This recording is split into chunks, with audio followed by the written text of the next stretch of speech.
welcome back to another video. So the brand new update just dropped today. I figured I'd show you guys my current best settings right now. It's been a while since I've actually shown you guys my best settings. Last time was actually when the game first launched. A lot of things have changed since then. There have been some updates, and I'm going to try my best to be as detailed as possible what I'm running in order to give me the best advantage possible. Keep in mind, today's settings are going to cover both PC if you're on PC as well as if you're on console. So some of these settings may or may not apply to you, but in general, most of them should be applicable to, you know, whatever console you're on. We're just going to skip the keyboard and mouse part. I play on a controller on PC, so none of this is relevant to me. However, let's start off with the graphics. Now, if you're on PC, this is definitely some of these settings that you do want to pay more attention to, and some of them are just more specific to me and what my PC is capable of, so keep that in mind. So literally don't copy whatever is graphics card related, because you won't get the same type of results. All right, so for me, this is something that could apply to everybody. I would definitely recommend turning off gameplay VSync. Menu VSync, I just have this disabled. NVIDIA Reflex low latency, I have this on normal. I don't really see a difference between boosted and, you know, having this disabled. I think having it on normal is just okay for me. And keep in mind, I don't have the most craziest expensive rig ever. It's literally a pre-built CyberPower PC with a 2070 RTX. So that's as plain Jane as possible it can get. It's not the best, but I'm still able to run pretty high settings with what I have running here. All right, so render resolution, obviously it's going to be 100. You want that at 100. 1920 by 1080p is what I'm personally running because that's what is my monitor is capable of. Aspect ratio is 16 by 9. There's a lot of people out there who would tell you, you know, just run automatic. But personally, in my experience, 16 by 9, it felt like it was giving me the smoothest type of gameplay. You know, that's just a personal preference. Colorblind modes, I don't really touch this. It just doesn't really give you an advantage as far as, you know, changing the colors. It really just doesn't affect your gameplay at all. Field of view is going to be 120 for me. Now, this is something that you want to slowly work your way towards because what happens is when you have your field of view up so high, like at 120, a lot of things are going to appear a lot smaller from the distance, and it's going to be a lot harder for you to spot opponents from a distance, which is ultimately going to put you at a disadvantage if you don't spot them first, because obviously from their end they probably see you a lot closer and they're going to be able to kill you faster than you can even react. So a good starting point if you're transitioning from last gen console to next gen, I would definitely recommend moving up to 100. 100 is that great little sweet spot, and that's something that I started off at as well. And then I started to get used to the field of view, and then I slowly made my way up to 110, and then ultimately 120. 120 is just absolutely crazy. I cannot go back anymore. Like I said, you just have to get used to it over time. So ADS field of view, this is also very important in my opinion. If you're playing something like multiplayer, I do 100% back the choice to use affected, because what affected does is that it does not zoom in your gun to the point where you can't really see what's going on around you. And at the same time, affected, it kind of removes that visual recoil on your weapons, and it makes it feel like you don't really have recoil, if that makes sense. You're just gonna have to test it out yourself. Affected, it doesn't zoom in, so therefore the gun is not really as close to your face versus if it would be with independent. So psychologically, that's going to help you control the recoil a lot better. Frame rate limit, I have this on custom and I have it up to 145 frames, mainly because this is just what my monitor is capable of. So obviously I don't want to go any more or less than that. Menu is just going to be 60. Texture quality, I have this on high. Like I said, I don't have the most craziest rig out there, and I'm actually still able to run on high settings, even, you know, without the game crashing or anything like that. So I'm really surprised how well this game actually runs on multiplayer. So I got my texture model is going to be high. Special effects quality is going to be high. Screen space reflection is going to be low. You know, some of these settings I have it on low because I feel like it's not really that important as far as, you know, gameplay goes and my performance. So having screen space reflection on low, I feel like it's not really going to affect me at all. Object view distance is going to be high. Obviously, you want this to be at a higher quality. If we're running a higher FOV, going to be very important. Water tessellation, I have this on disabled. You know, I feel like, you know, water doesn't matter in the game. It's not going to help me do better or worse. Might as well save some RAM while I'm at it. Volumetric lighting, I have this on medium. Shadow quality is on medium as well. Dynamic shadows all. Special effects shadows enabled. And weapon shadow is also enabled. Ray tracing, I have this on disabled because, you know, I don't have the next gen NZ, whatever those graphics cards are. I'm not even familiar with those things, the 3080 or whatever. This is something that you want to have enabled if you do have those next gen graphics cards. But, you know, this isn't really that important. It's just all, you know, you're being like petty at this point, you know, where you want every little detail to be crazy amazing. But as far as gameplay goes, it doesn't really matter, honestly. NVIDIA DLSS, I have this on balanced.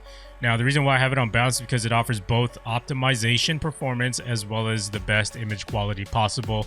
And I felt like this was the best for my capable rig.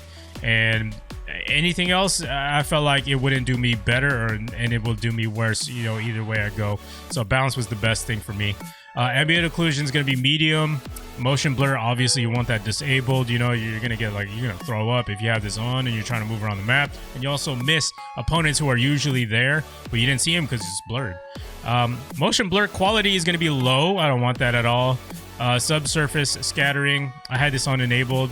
I really honestly don't really see the difference here, and I don't really know if that's important or not, but it doesn't affect our VRAM usage, as you can tell, so I just might as well have it on.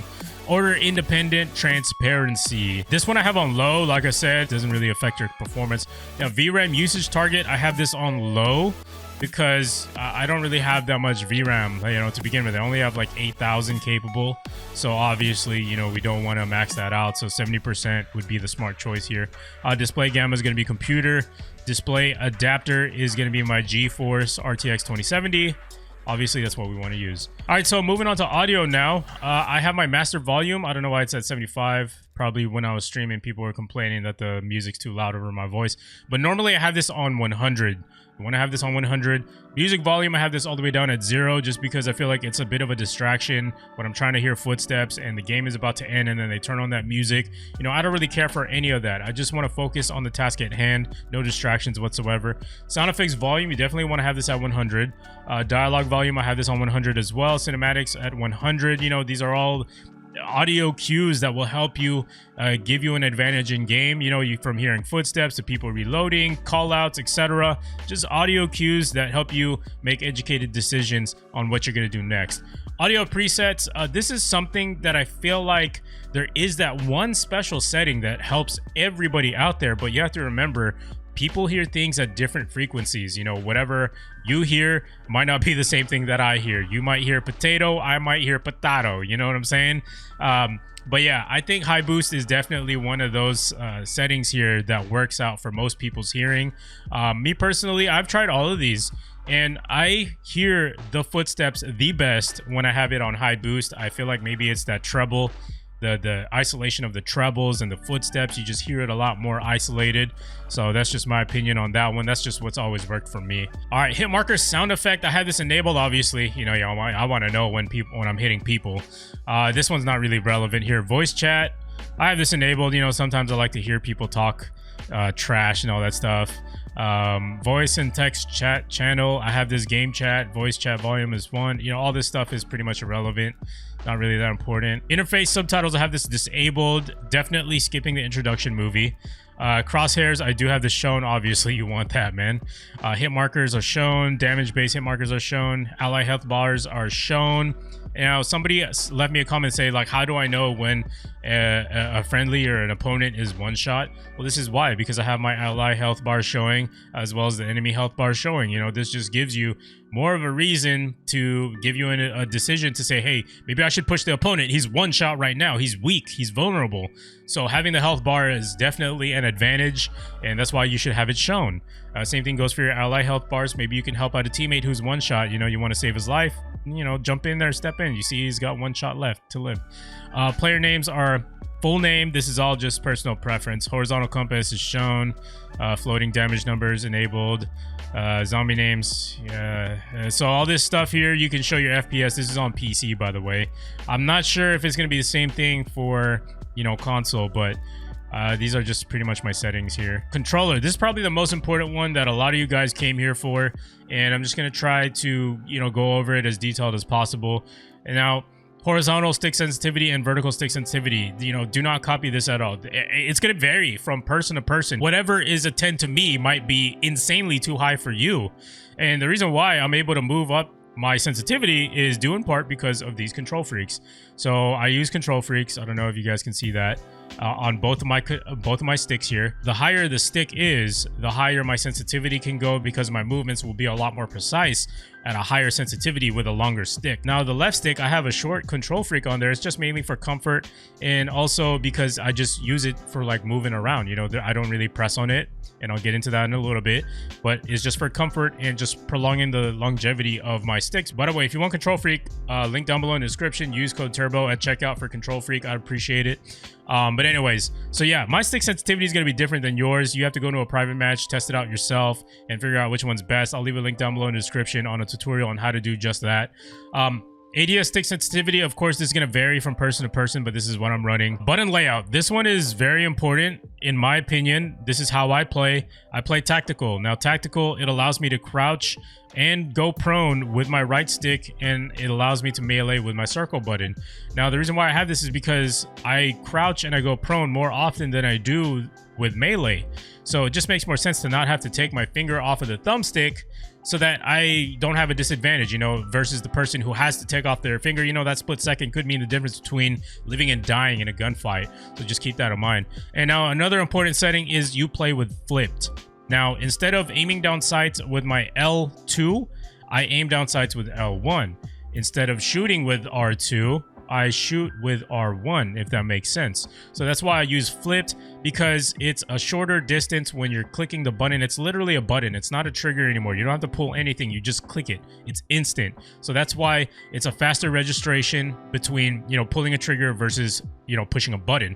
That's why I play with flipped. And also it helps out with long range engagement. You know, instead of, you know, having to be so subtle with pulling the trigger down from long distance, I can just, you know, tap the button from long distance, tap fire, pulse fire, and I'll still get a much more accurate shot versus then just using triggers. So that's why flipped will help you out in a lot of different situations. All right, invert vertical look disabled. Aim response curve type is standard. I've tried both linear and dynamic, and honestly, standard is just the way to go in my opinion. Controller vibration, obviously got to have the disabled. Target aim assist is enabled. Of course, you want that on. Target aim assist modes. So there's plenty different aim assists here, but like I said, rolling with standard is probably the way to go for most players. All this other stuff here is just kind of like, you know, I really don't really see the advantage. Just playing with different settings here, I just found standard to work the best for me personally. You know, no need to get all fancy with that kind of stuff. ADS aim assist is enabled. Of course, this is only for campaign and zombies, so this one's kind of irrelevant. Airborne mantle behavior, you want that on manual. Grounded mantle behavior is on press. Aim down sight behavior is hold. Steady aim behavior is hold. Armor behavior is apply all. And attack vehicle control mode is aim based. Stick layout is default. Now this part right here, this is going to vary from person to person. This is all basically stick drift. So it kind of depends on the life of your controller, how long you've had it for. Some controllers, they might have more stick drift than others. That's when, you know, you're in a game and you're not moving, but then your character in game is moving. Let's say he's looking to the left or he's looking to the right, like on its own. Then at that point, you would want to play with the right stick minimum input threshold or the left stick minimum input threshold. So just kind of adjust it and then just kind of like pay attention to what you see in game. And once that cursor or crosshair stops moving, that's when you know you have the best input for both your left and right stick. But generally, the left stick and the right stick max input, you want to keep that at 99. Auto move forward, I have this disabled. Auto sprint, I do have this enabled mainly because my controller just simply stopped sprinting L3 when I pressed down the button. So obviously that's a huge problem. It's going to put me at a disadvantage. But this is beneficial in many ways to use auto sprint because it allows me to slide cancel so much easier. So if you don't know how to slide cancel, I'll leave down below a link down below in the description of how to slide cancel in game and why it gives you an advantage in gunfights. So I had this on auto attack sprint. It's changed my life. My left thumbstick is just, you know, I don't need to push down on it anymore. I don't need to worry about my left thumb actually fatiguing after a long in-game session. So it just helps out overall, and I don't need to buy a new controller too, most importantly. Sprint cancels reload, I have this on disabled because I want to be in control of this. Whenever I do need to cancel my reload, I just press triangle or YY if you're on Xbox, and it does the trick. Parachute auto deploy, I have this enabled. Equipment behavior, I have this on hold. interact reload behavior on this tap to reload. So yeah, that's pretty much it. I mean, I know it was very detailed. We went through a lot of settings here, but you know, hopefully this is the last settings video that I have to make. Maybe I'll do another one in a month from now to update you guys on what I'm currently running. But yeah, guys, if you guys did find this video informational, enjoyable, whatever, if it made your day or something like that, drop a like on it. I really appreciate it. And make sure to subscribe. If you are brand new to Turbo Nation and you want to make that official, you got to hit that subscribe button, turn on notifications, check out my other videos as well. You never know, you might like them. And I will see you guys in the next video. Let's go, baby. Yo, what's going on, guys? If you guys are trying to stay connected with me, drop me a follow on Twitter at RealTurboMan right here. Also, if you're on Instagram, I'm also on Instagram as well. Hit me up at RealTurboman_. And lastly, I am on Twitch if you want to catch me live, twitch.tv/TurboManTTV. Let's get it, baby.